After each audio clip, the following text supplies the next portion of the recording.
Hello दोस्तों, आपका स्वागत है लेट्स एजुकेशन आर्यस में। एनसीईआरटी की क्लास है, क्लास 7th, लेसन नंबर 3, हमारी बदलती पृथ्वी। हमारी बदलती पृथ्वी स्थलमंडल अनेक प्लेटों में विभाजित है, जिन्हें स्थलमंडलीय प्लेट कहते हैं। ये प्लेट हमेशा धीमी गति से चारों तरफ घूमती रहती है। ऐसी पृथ्वी के अंदर पिघले हुए मैग्मा में होने वाले गति के कारण होता है। ये वृत्तीय रूप में घूमता रहता है।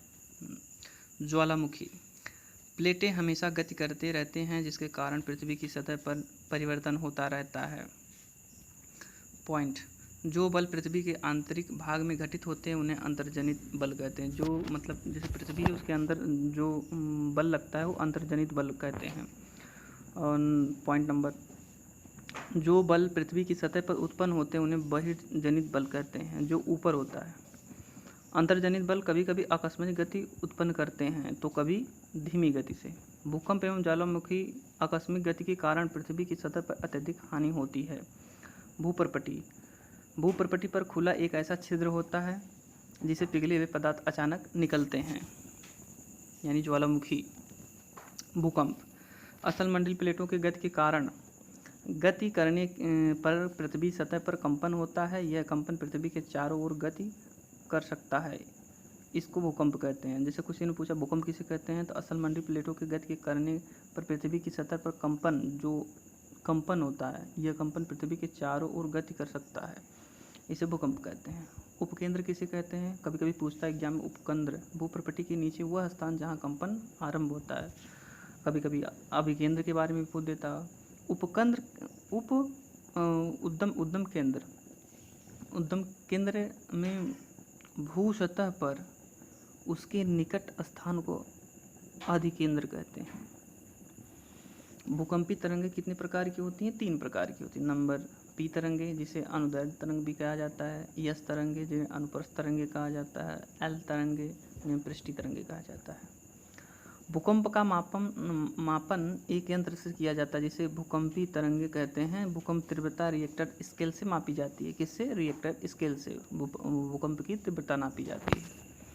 भूगर्भशास्त्र एक विशेष शाखा है जिसमें भूकंपों का अध्ययन किया जाता है। सिस्मोग्राफी, जैसे कभी कभी एग्जाम में पूछा भूकंपों का अध्ययन किसको द्वारा किया जाता है, तो आप बता सकते हैं सिस्मोलॉजी के द्वारा। मुख्य स्थलाकृतियाँ: नंबर 1, पृथ्वी की सतह पर शैलों के टूटने से अपक्षय की क्रिया होती है। जैसे क्या होता है ना, कभी कभी मिट्टी की कटानें होती हैं तो अपक्षय होता है, तो मिट्टियाँ कट के चली जाती हैं पानी में। नंबर 2, भूदृश्य पर जल, वायु एवं हिम जैसे विभिन्न घटकों के द्वारा होने वाले क्षय को अपर्दन कहते हैं।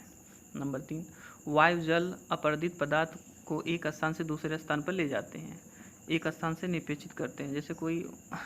जैसे कहीं पर जल है, बारिश हो रही है अधिक, तो वायु के संपर्क में जो लहरें होती हैं, जो अपशिष्ट पदार्थ होता है, एक स्थान से दूसरे स्थान पर चले जाते हैं। जैसे बारिशों में या नहर अत्यधिक हो गया, भूस्खलन हो गया, बहुत सारी चीज़ें हैं। नदी के जल से दृश्य भूमि का अपरदन होता है। जब नदी किसी खड़े ढाल वाले स्थान से अत्यधिक कठोर शैल या खड़े ढाल वाली घाटी में गिरती है तो इसे जल प्रताप कहते हैं।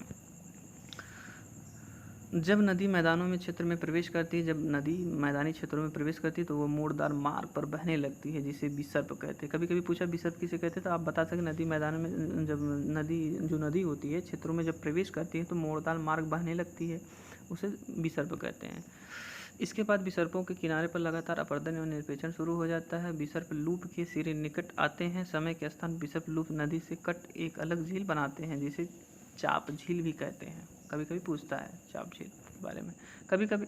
कभी कभी नदी अपने तटों से बाहर बहने लगती है, जिससे निकटवर्ती क्षेत्रों में बाढ़ आ जाती है। नदी की उत्थित तटों से तटबंध कहते हैं।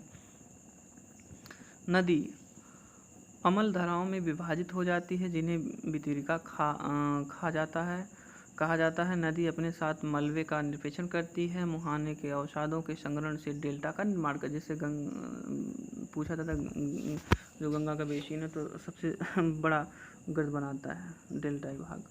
समुद्री तरंगों के पतन में निरपेक्ष तटीय स्थलाकृतियाँ बनाते हैं। समुद्री तरंगें लगातार शैलों से टकराती रहती हैं, जिससे दरार विकसित होती है। समय के साथ बड़ी और चौड़ी होती जाती है और इनको समुद्री गुफा कहते हैं। इन गुफाओं के बड़े हो जाने पर केवल छत ही बचती है। जिसे तटीय मेहराब कहते हैं। जैसे समुद्र में बहुत बड़ा पत्थर है, चट्टानें हैं, तो जब पानी की लहरें जब टकराती हैं चट्टानों से तो धीरे धीरे वो गर्त बनाने लगते हैं गुफा की तरफ चट्टानें लड़ने से, तो उसका मेहराब बन जाता है।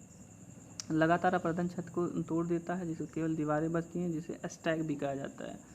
जैसे आप देखे होंगे जैसे दरवाज़ा लगा होता है, ऊपर का भाग बचा, दरवाजे के अंदर से आप आते जाते हैं, उसी तरह बनेगा। समुद्र जल के ऊपर लगभग उधर उठे हुए ऊंचे तटों को समुद्री विरूप कहते हैं। हिमनद किसे कहते हैं, कभी कभी पूछता है। हिमनद अथवा हिमानी बर्फ़ की नदियाँ होती हैं जो छोटे बड़े शैल, रेत एवं तलछट मिट्टी निपेचित होते हैं। ये निक्षेपण हिमनद हिमोड़ का निर्माण करते हैं। पवन, रेगिस्तान में पवन अपरदन और निपेषण का प्रमुख कारण। रेगिस्तान आप छत्र के आकार के शैल देख सकते हैं जिन्हें सामान्य छत्रक शैल कहते हैं। पवन चलने से रेत को एक स्थान से दूसरे स्थान पहुंचाती है। जब पवन का बहाव रुकता है तो ये रेत गिरकर छोटी पहाड़ी बनाती है जिनको बालू डिब्बा कहा जाता है। जब ये बालू कण विस्तृत क्षेत्र में निर्पेचित हो जाते हैं तो इसे लोएस कहते हैं। धन्यवाद। यही चैप्टर यहीं पर समाप्त होता है।